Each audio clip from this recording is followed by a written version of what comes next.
Mr. Co-President Nigel Farage, freedom and democracy.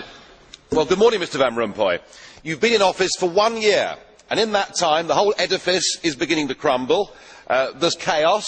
The money's running out. I should thank you. You should perhaps be the pin-up boy of the Eurosceptic movement. But just look around this chamber this morning. Just look at these faces. Look at the fear. Look at the anger. Poor old Barroso here looks like he's seen a ghost.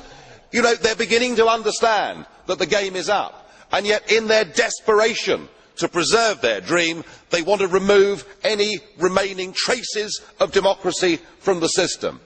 And it's pretty clear that none of you have learned anything. You know, when you yourself, Mr Van Rompuy, say that the euro has brought us stability, I suppose I could applaud you for having a sense of humour, but isn't this really just the bunker mentality? You know, your fanaticism is out in the open. You talked about the fact that it was a lie to believe that the nation state could exist in a 21st century globalised world. Well, that may be true in the case of Belgium, who haven't had a government for 6 months, but for the rest of us, right across every member state in this union, and perhaps this is why we see the fear in the faces, increasingly people are saying, we don't want that flag, we don't want the anthem, we don't want this political class, we want the whole thing consigned to the dustbin of history.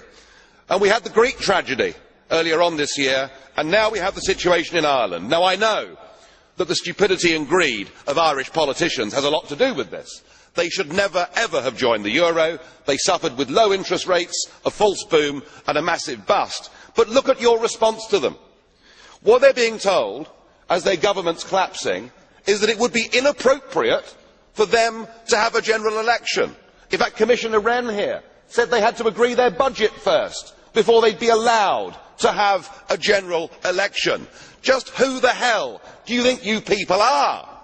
You are very, very dangerous people indeed. Your obsession with creating this euro state means that you're happy to destroy democracy. You appear to be happy for millions and millions of people to be unemployed and to be poor.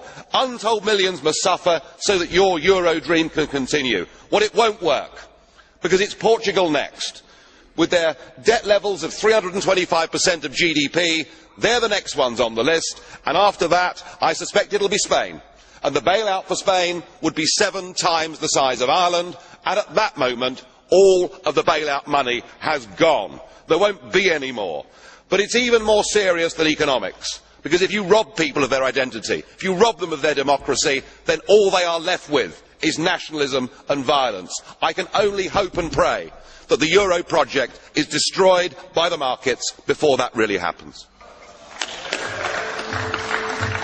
Thank you. The next speaker.